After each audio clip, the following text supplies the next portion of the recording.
The moment you start explaining yourself, people stop hearing your truth. They start sensing your weakness. And the most dangerous part is this. Most of us have been doing it for years without even realizing it.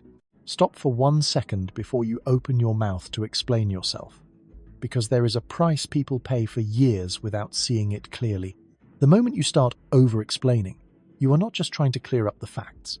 You are sending a signal, even if you do not mean to, that your inner stability depends on whether other people are willing to see you the way you want to be seen. And that is the moment you start losing ground, not in some loud, dramatic way. No one stands there and says, "I respect you less now." It happens more quietly than that. But it is real. In their eyes, you are no longer standing firmly inside your truth. You start looking like someone trying to rescue their image inside another person's mind. That is where most people get it wrong. Yes, there are times when explanation matters. There are moments when context is necessary. There are situations where clarity is the responsible thing to give. But a lot of the time, what is speaking is not clarity anymore. It is fear. Fear of being misunderstood. Fear of being judged. Fear of being painted as someone who does not match the version of yourself you want the world to confirm. And fear has a very predictable pattern. The more afraid you feel, the more you talk. The more you talk, the lighter you become in the other person's eyes. The lighter you become, the more you feel the urge to keep talking so you can pull your image back up again. That is the trap. It is a loop that makes people weaken their own presence while believing they are protecting it. They think they are saving themselves.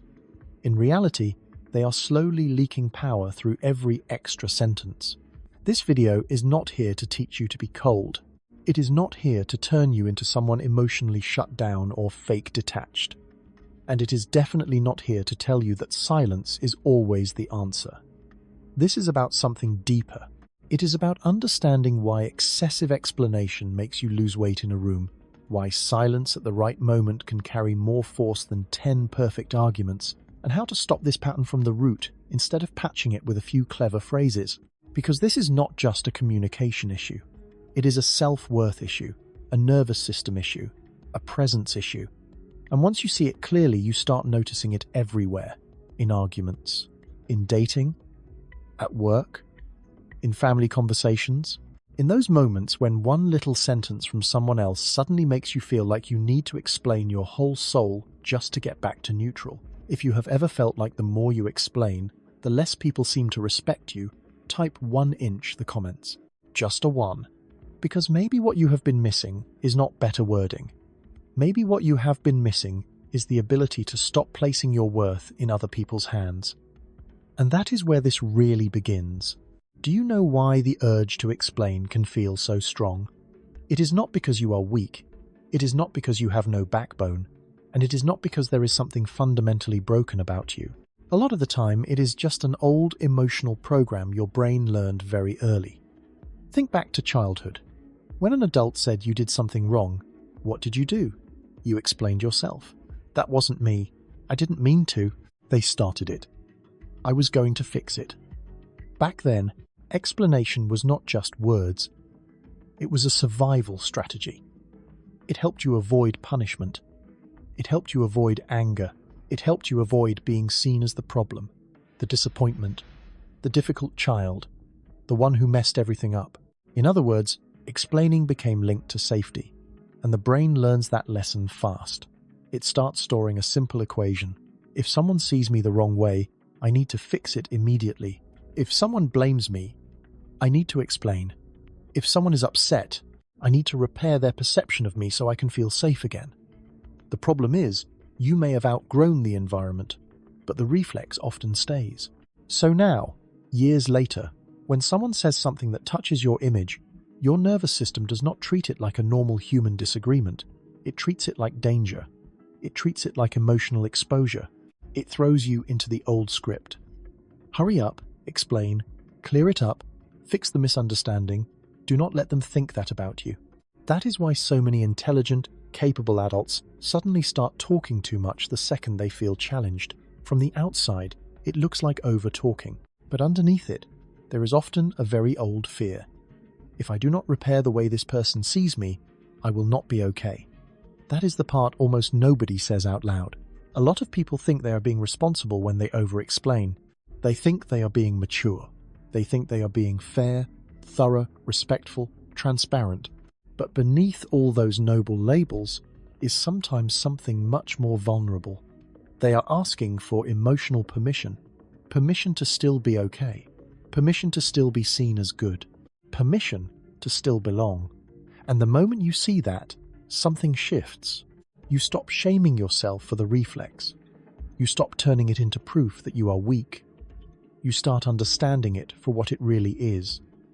An old survival move that made sense once, but now costs too much. That realization is deeply freeing, because it means you are not defective. You are not doomed to be smaller in every room. You are not somebody who was born to collapse under tension. You are somebody carrying a pattern that once protected you and now quietly drains your presence. Here is the hard truth. A mechanism that protected you as a child can become the very thing that erodes your gravity as an adult. And once you understand that, you start seeing the deeper issue.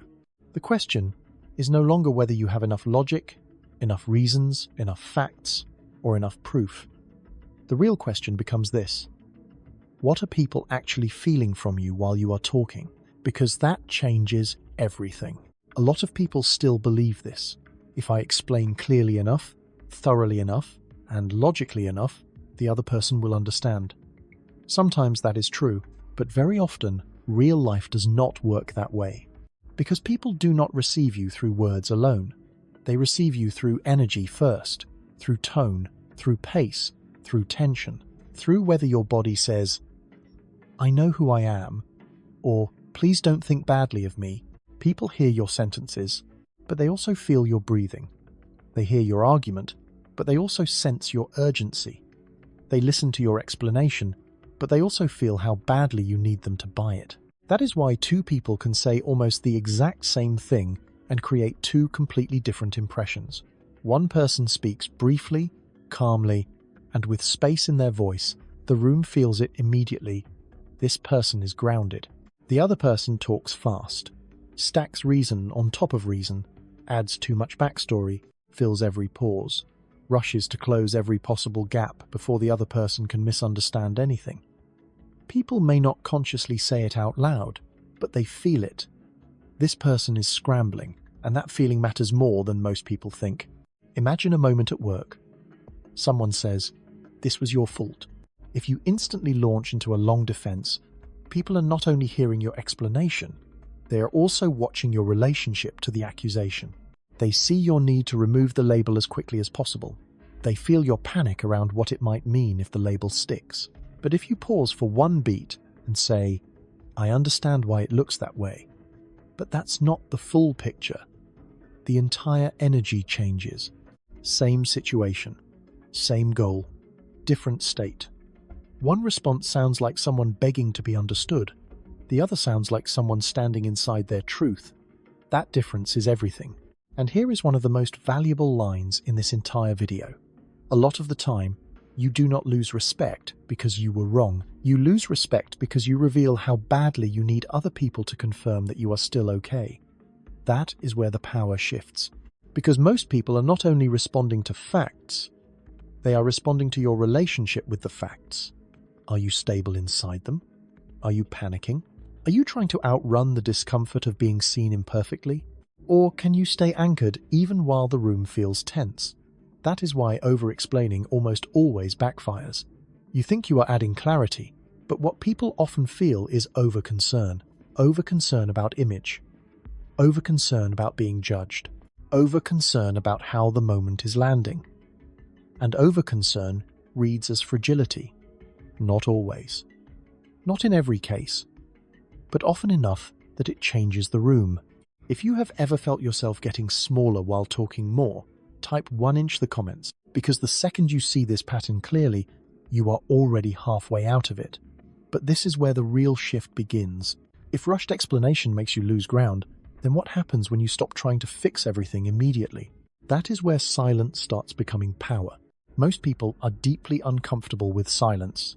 The second they are misunderstood, labeled, accused, or poked in the ego, they rush to fill the empty space with words. They talk to reduce discomfort. They talk to rescue their image. They talk to restore the feeling that they are still in control. But here is the truth, that rush is often the exact thing that makes them lose their position the fastest. Picture a small dog barking at a lion. Does the lion stop, sit down, and explain who it really is? Does it defend its identity to noise? No. It keeps walking. Not because it is heartless, not because it is performing detachment, but because it does not need to beg noise for recognition. That is the image to remember. A grounded person is not the one who reacts fastest. A grounded person is the one who cannot be dragged out of center by every sentence thrown from the outside. And here is what many people never notice. A lot of attacks are not really searches for truth. They are tests for movement. A sarcastic comment, a careless label, a sharp accusation, a loaded question. A lot of the time, the real question underneath it is not what is true. The real question is, can I shake you? And when you immediately explain, the answer is obvious. Yes, you touched me. Yes, you moved me. Yes. You now control the emotional direction of this moment. But when you pause, hold eye contact, keep your face calm, and let the silence sit there for a few seconds, the entire conversation changes. Suddenly, the other person has to sit with their own words. They do not get to throw something at you and then watch you carry the whole emotional weight of it for them. That is why silence is so powerful. It is not empty, it is not passive, it is not weakness. It slows the moment down. It returns responsibility to the person who created the tension, and it shows that you are not easy to pull around. This is not mind games, this is self-control. Silence at the right moment says something words often cannot. It says, I do not need to panic just because you threw something at me. I do not need to rush into self-betrayal just to calm this room down. I can tolerate a few seconds of discomfort without abandoning myself. That is real strength, not loud strength, not performative strength, not the strength of somebody trying to look unbothered. Real strength. The kind that can stay steady while the room stays awkward. And that matters because the ability to remain inside yourself under pressure is one of the clearest signs of inner stability. Not image, not performance, stability. Of course, holding your ground does not mean silence forever. There are moments when a response is needed, but the strongest responses are usually not long. They are clean, they are grounded. They do not come from panic. And that is where this becomes practical. The first way is simple. Agree with the part that is true. This is one of the fastest ways to take the wind out of the other person's attack. Why? Because most people are prepared to fight your excuses. They are not prepared to face calm honesty. They say, you're late. You say, you're right. I am. That is it.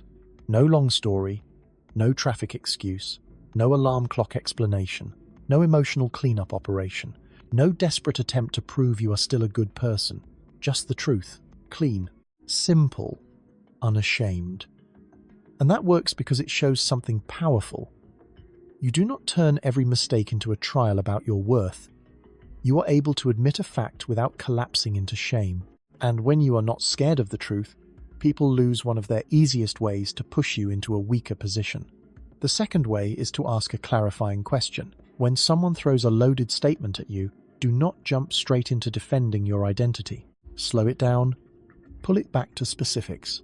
They say, why are you always so selfish? Instead of arguing, say, what makes you see it that way? That question changes the whole structure of the conversation. Now they have to get specific. Now they have to show what they are basing their claim on. Now the conversation has to become more real and less theatrical. You are not attacking, but you are not stepping into the frame they built for you either. You are refusing to accept a vague accusation as truth just because it was delivered with confidence. That is a powerful shift.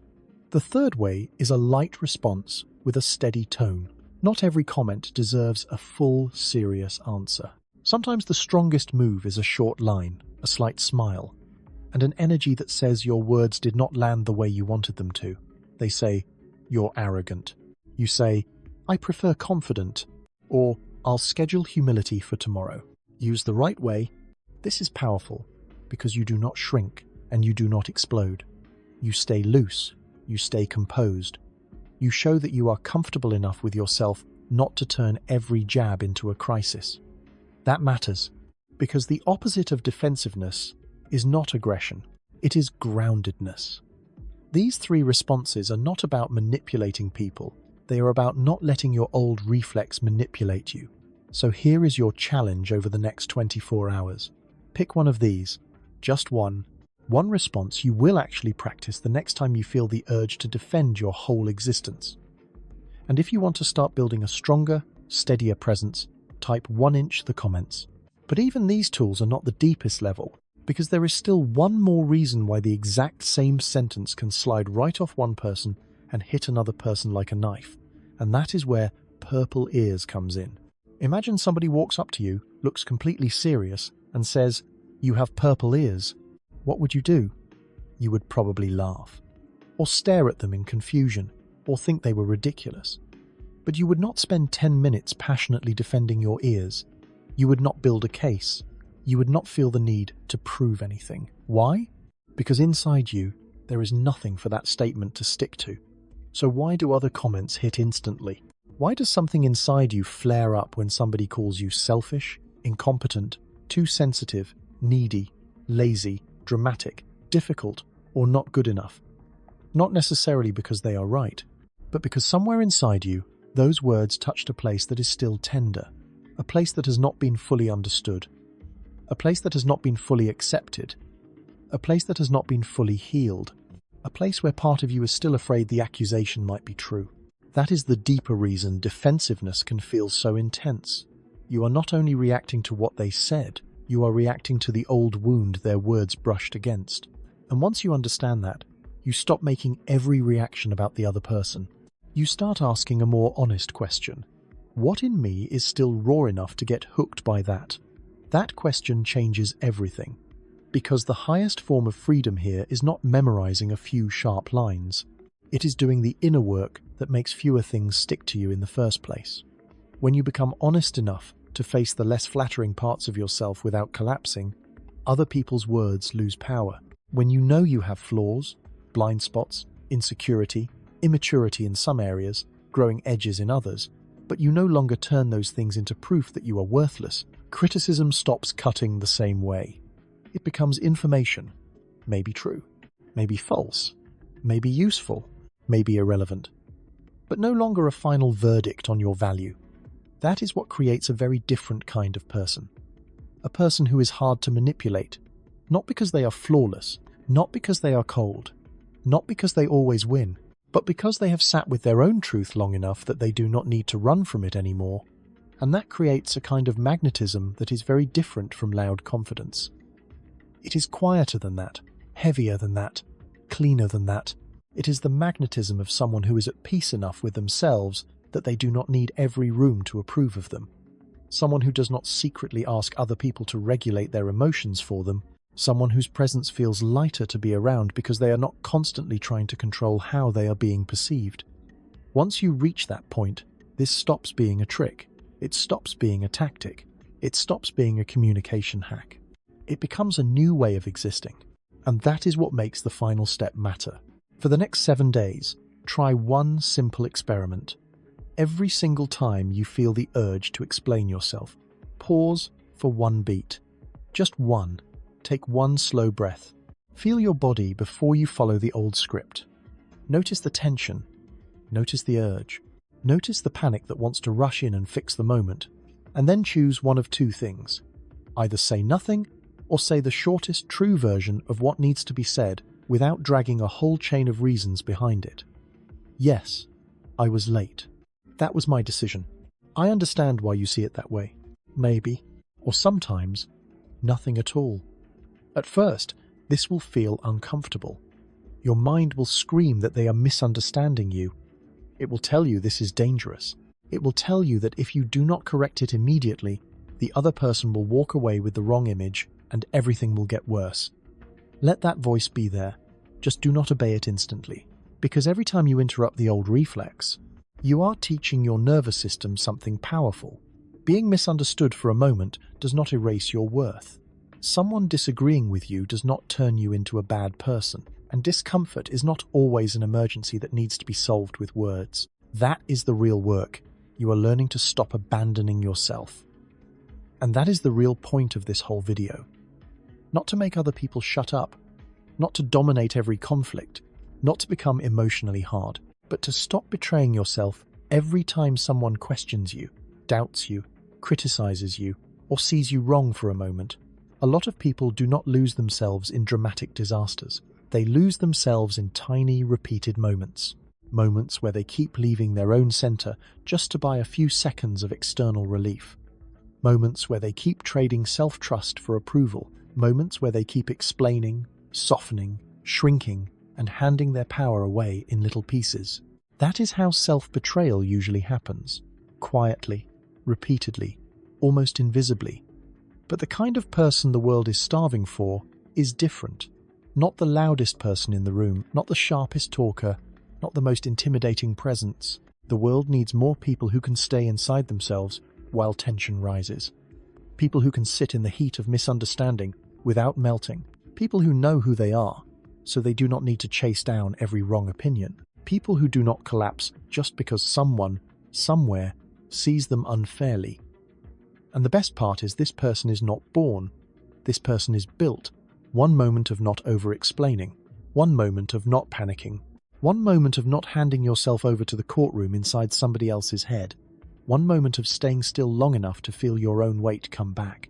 So the next time someone says something that makes you want to rush into self-defense, try something different. Pause. Hold their gaze. Steady your breathing. Stay there for a few extra seconds and watch what happens. Maybe they get awkward. Maybe the room goes quiet. Maybe you feel exposed. Maybe nothing dramatic happens at all. But almost certainly, something inside you will begin to change. A different version of you will start showing up. More grounded, more concise, more solid, less desperate for permission, less controlled by panic, less willing to leave yourself just to manage other people's perceptions. And that version of you is worth building.